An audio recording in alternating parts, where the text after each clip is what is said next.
শিবানন্দ বাবা একজন মহাপুরুষ। সেই মহাপুরুষ সম্পর্কে আজকে এই নবপর্যায়ে শ্রী শ্রী শিবানন্দ বাবা লীলা কথামৃতের আজকে 10ম পর্বে আমি তিনি কেন মহাপুরুষ সেটি দিয়ে শুরু করছি। তার মধ্যে গীতার যে 26টি দৈব সম্পদ তা আমরা দেখেছি।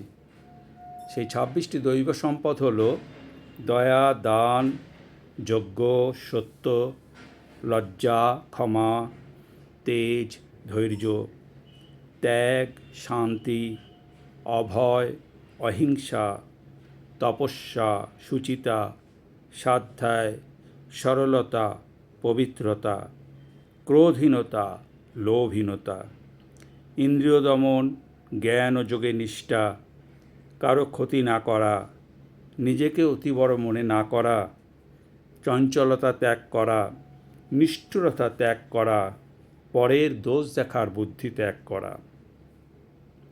শিবানন্দ বাবা এই গুণগুলির অধিকারী ছিলেন এবং তিনি ব্রহ্মার মতোই আবাল্য তপস্যা করে চলেছেন শুধুই মানব কল্যাণের জন্য। প্রতিটি জীবের অন্তরে নারায়ণকে প্রত্যক্ষ করে আবাল বৃদ্ধ বনিতা সকলকে ভূমিষ্ঠ হয়ে প্রণাম করেন।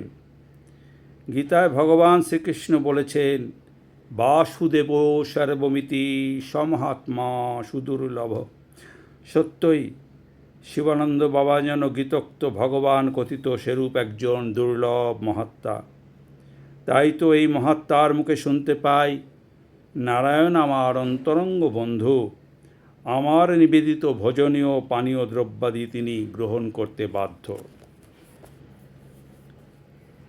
এরপর আমি এই মহাপুরুষ শিবানন্দ বাবার একজন ভক্ত, অনেক দিনের ভক্ত, অনেক পুরনো ভক্ত, নিশীথ কুমার দাস, বর্তমানে তিনি স্বর্গীয়।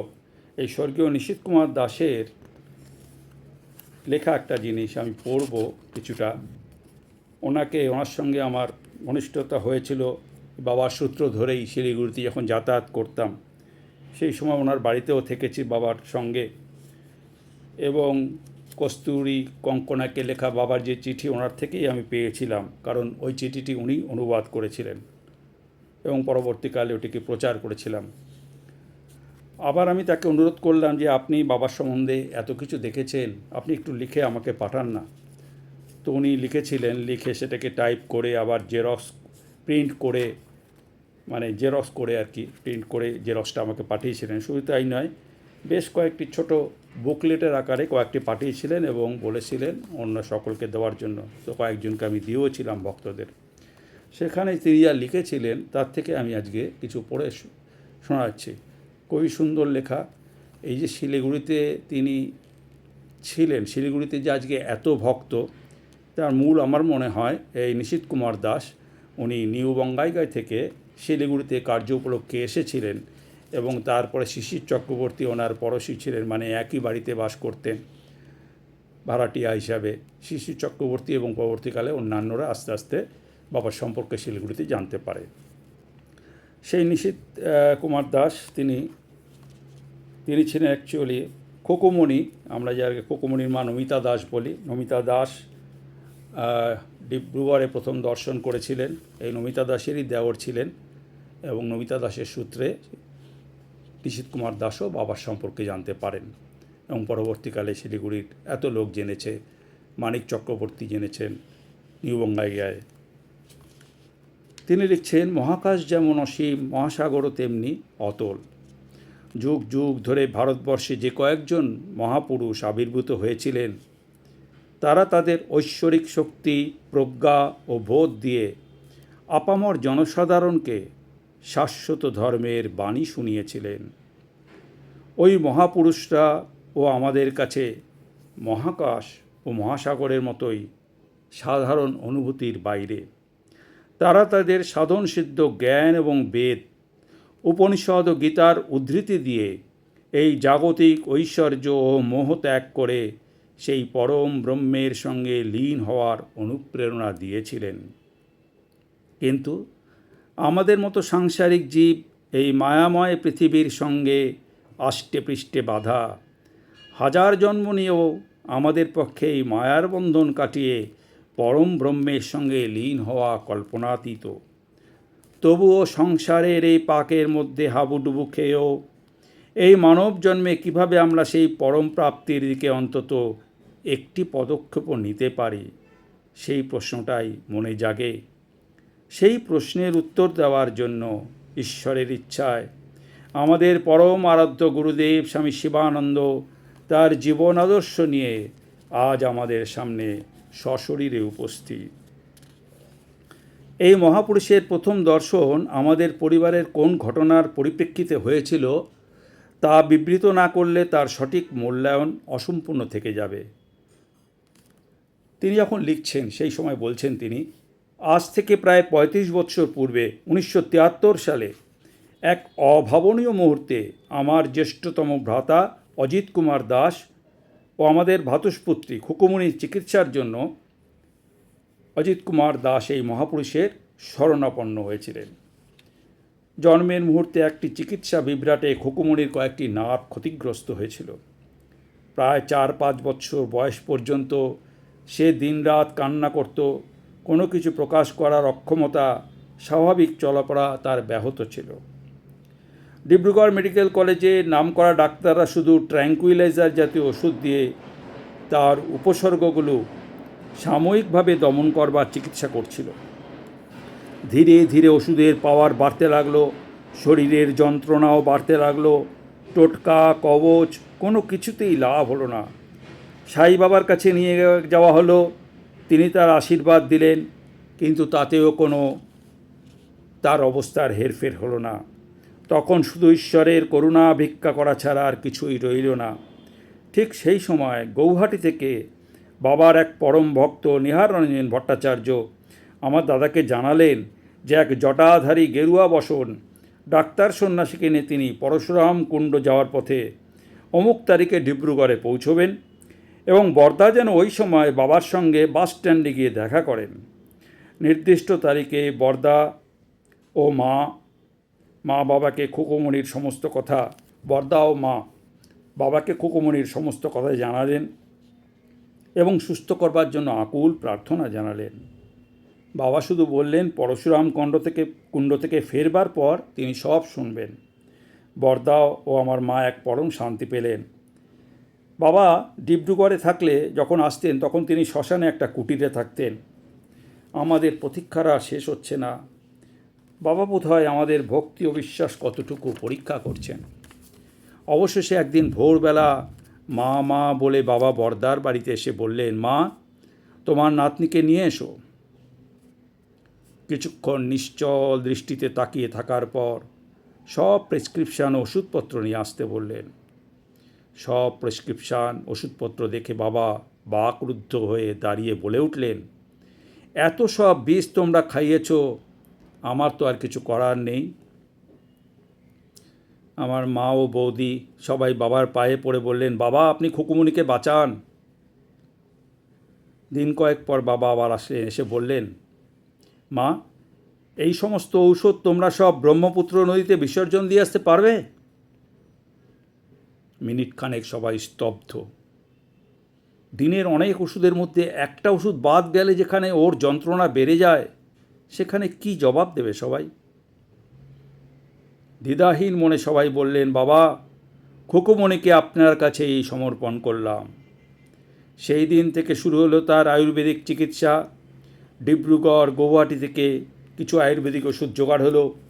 বাকি ঔষধ বাবা বৃন্দাবনে অন্য জায়গা থেকে সংগ্রহ করে পাঠাবেন বলে চলে গেলেন। সেই দিন সেই মুহূর্তেই বাবা খুকুমণির নবজীবনের বীজ রোপণ করলেন। দিনের পর দিন, মাসের পর মাস চিকিৎসা চলল বিরামহীনভাবে, আর তিল তিল করে খুকুর উপসর্গগুলো কমতে লাগলো। আজ যারা খুকুমণিকে দেখছেন, সেদিনের খুকুমণিকে তারা দেখেননি। প্রায় হামাগুড়ি দিয়ে হাঁটত, হাত পায়ের বিশেষ কোনো নিয়ন্ত্রণ ছিল না, সব সময় কান্নাকাটি করত। এই অবস্থার আসল কারণ অনুসন্ধান না করে শুধু অ্যালোপ্যাথারি চিকিৎসা চলছিল, আর যখন ধরা পড়ল তখন অনেক দেরি হয়ে গেছিল। আজ খুকুমণি শান্তভাবে বসে থাকে, মাঝে মাঝে আপন মনে হাসে, মোটামুটি স্বাভাবিক চলাফেরা করে। বাবাকে কখনো আমরা বলি, বাবা আপনি তো সবই করিয়ে দিলেন, শুধু মুখে একটু বুলি ফুটিয়ে দিন। বাবা মৃদু হাসেন। আমাদের এই আশা হয়তো দুরাশা, কিন্তু আমরা যা পেয়েছি তা যে পর্বত প্রমাণ প্রাপ্তি। 1972 থেকে 1978 আমি চাকরির সুবাদে নিউ বঙ্গাইগাঁও ছিলাম। যতবার বাবা ডিব্রুগড় অথবা আসামের কোথাও যেতেন, আমরা যাওয়া আসার পথে নিউ বঙ্গাইগাঁও স্টেশনে যেতাম। কত আকাঙ্ক্ষা হতো যদি বাবা আমাদের সঙ্গে কিছুদিন থাকতেন। ভক্তের আকাঙ্ক্ষা বাবা ঠিক অনুভব করলেন। 1974 সালের খুব সম্ভবত জুলাই মাসে ডিব্রুগড় থেকে ফেরার পথে বাবা আমাদের বাড়িতে পদার্পণ করলেন। প্রায় 2 মাস বাবা এখানে ছিলেন।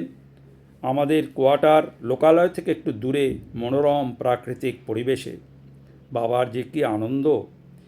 এখানেই আমাদের প্রতিবেশী ছিলেন মানিক চক্রবর্তী, রত্না চক্রবর্তী এবং ওদের বাবা।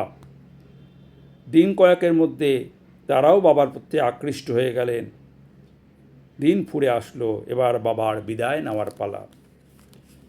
এনকে দাসের বাড়িতে শ্রী মানিক চক্রবর্তী বা সন্তোষ চক্রবর্তী ওনারাও বাবাকে দর্শন করলেন। মানিকদার বাবা ছিলেন রেলের কর্মচারী, তারা ওখানে কোয়ার্টারে ছিলেন সেই সময়। পরবর্তীকালে মানিকদা হাবড়ায় চলে আসেন এবং সেখানে আসার পরে বাবলু ভট্টাচার্য থেকে আরম্ভ করে কস্তুরী দৈত্যারি এবং হাবড়ার বহু লোক বাবার সংস্পর্শে আসে। বাবার যে তখন কোনো প্রচার ছিল না, কিন্তু এইভাবে একটি যদি ভালো মানুষ তাকে যখন বুঝতে পারতেন, তখন তার মাধ্যমে, যেমন শিলিগুড়িতে নিশীথ কুমার দাসের মাধ্যমে শিলিগুড়িতে বাবার প্রচার হলো, মানিক চক্রবর্তীর মাধ্যমে হাবড়া, কলকাতায়, তারপরে আমিও পেলাম বাবাকে। এইভাবে ধীরে ধীরে বাবার কিন্তু ভক্ত সংখ্যা বাড়তেই থাকলো। 1978 সালে নিশীথ কুমার দাস লিখছেন, আমাকে অন্য একটা ডিপার্টমেন্টে আমার অফিস 4 বছরের জন্য ডেপুটেশনে শিলিগুড়ি পাঠালো। সুভাষপল্লীতে একটা বাড়িরই আরেকটা অংশে থাকতেন শ্রী শিশির চক্রবর্তী। এই 4টি বছরে আনন্দ অভিজ্ঞতা বোধহয় 4 বার জন্ম নিয়েও লাভ হতো না। বৎসরে 3-4 বার বাবা আমাকে বেনারস আসতে বলতেন। আমার ভাগ্য সুপ্রসন্ন ছিল। আমার বস ছিল একজন IPS অফিসার। তিনি ছিলেন ধার্মিক মনোভাবাপন্ন এবং আমার নিকট থেকে বাবার কথা শুনেছিলেন। তাই যখনই ছুটির প্রয়োজন পড়তো আমার কোনো অসুবিধা হতো না। আমার বসের নির্দেশে যে কোনো অফিসার একজনকে অ্যাকাউন্টসের দায়িত্বভার দিয়ে আমি চলে যেতাম। তখন বাবার ভক্ত সংখ্যা খুব সীমিত ছিল, তাই প্রাণ ভরে বাবার সঙ্গে সারা দিন রাত থাকার দুর্লভ সুযোগ পেয়েছিলাম। তখন আমার ছেলের 3-4 বছর বয়স। তখন বাবা তার অসুস্থ ভক্তদের ওষুধ নিজে গিয়ে যেখানে তৈরি হতো সেখান থেকে সংগ্রহ করতেন। এই ওষুধ সংগ্রহের জন্য বাবা বৃন্দাবন, মথুরা, দিল্লি, হরিদ্বার, ঝাঁসি, পাটনা ইত্যাদি স্থানে অবস্থিত বৈদ্যনাথ, ঝান্ডু, ডাবরের কারখানায় যাওয়ার এবং সেই সুবাদে বাবার সঙ্গে সপরিবারে ভ্রমণ করবার দুর্লভ সুযোগ আমিও পেয়েছিলাম। যে সন্ন্যাসী 4 দেওয়ালের বদ্ধ ঘরকে কারাগার ভাবেন এবং যেখান থেকে বাহির হয়ে পান মুক্তির স্বাদ, ট্রেনের খোলা জানলার পাশে বসে মুক্ত আকাশের নিচে মাইলের পর মাইল পায়ে হেঁটে অনুভব করেন দীন দরিদ্রের হতাশা এবং রোগীদের যন্ত্রণা, সেই মহাত্যাগী মহাপুরুষ স্বামী শিবানন্দকে আমাদের শতকোটি প্রণাম। বাবার শৈশব, কৈশোর এবং যৌবনের দুঃখ যন্ত্রণা, তার পিতৃদেবের গুরুদেব তাকে নবদ্বীপে নিজের কাছে নিয়ে গিয়ে শিক্ষার প্রাথমিক স্তর থেকে MBBS ডিগ্রি এবং পরবর্তীকালে লন্ডন থেকে চিকিৎসাবিদ্যার সর্বোচ্চ স্তর পর্যন্ত পৌঁছে দেওয়া, সেই সব রোমাঞ্চকর কাহিনী আমরা সবাই জানি। সুতরাং তার পুনরুল্লেখ নিতান্তই নিষ্প্রয়োজন। শৈশবে দারিদ্র্যের নির্মম আঘাতে পিতামাতাকে হারানোর মর্মান্তিক দুঃখ তার মনে যে বিরাট ক্ষতের সৃষ্টি করেছিল, সেই দুঃখই তাকে পরবর্তীকালে এবং আজ অবধি তার সমস্ত ধ্যান ধারণা, জপ তপ, নিঃসহায় দিন দরিদ্রের সেবায় উৎসর্গ করে দিলেন। তাকিয়ে থাকে এই ঐশ্বর্যময় মহাপুরুষের দিকে। গল্প উপকথায় ভারতের কত বড় বড় সাধকের কত অলৌকিক কাহিনী, কত বৈচিত্র্যময় তাদের জীবনের কথা। ইতিহাসের সঙ্গে তারা রূপকথার নায়ক হয়ে গেছেন। আজও এই দেশে জীবিত আছেন কত সাধু মহাপুরুষ, যাদের পদতলে দীক্ষিত হয়ে আছেন লক্ষ লক্ষ ভক্তবৃন্দ।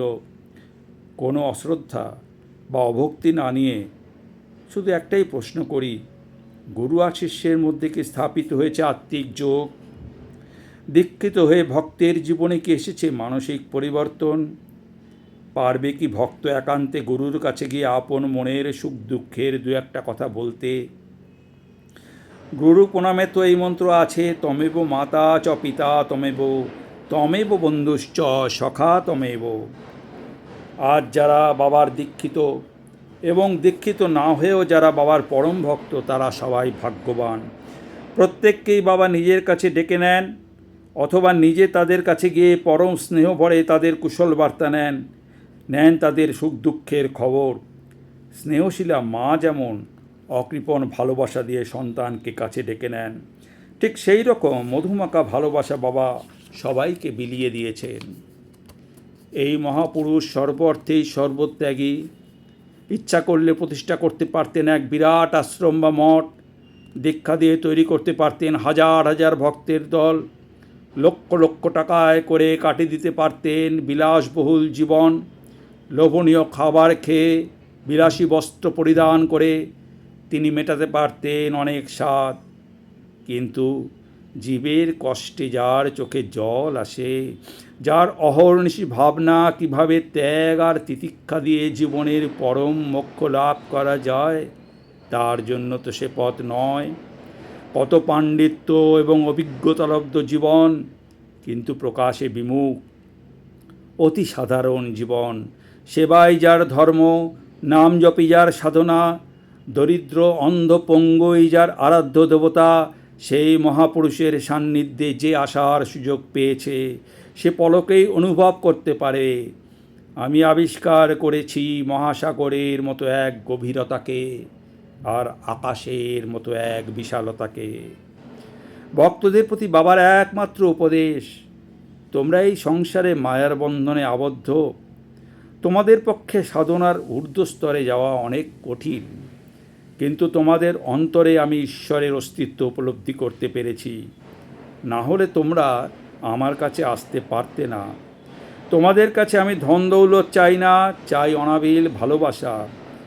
আমার প্রতিটা কর্ম গোবিন্দের ইচ্ছা প্রণোদিত, কিন্তু তবু তার একটা উদ্দেশ্য আছে। সেই উদ্দেশ্য প্রণিধান করার চেষ্টা করো। ধর্ম, স্বাস্থ্য, আচার ব্যবহার সম্বন্ধে আমার নিজস্ব কিছু বিধি আছে যা পরীক্ষিত।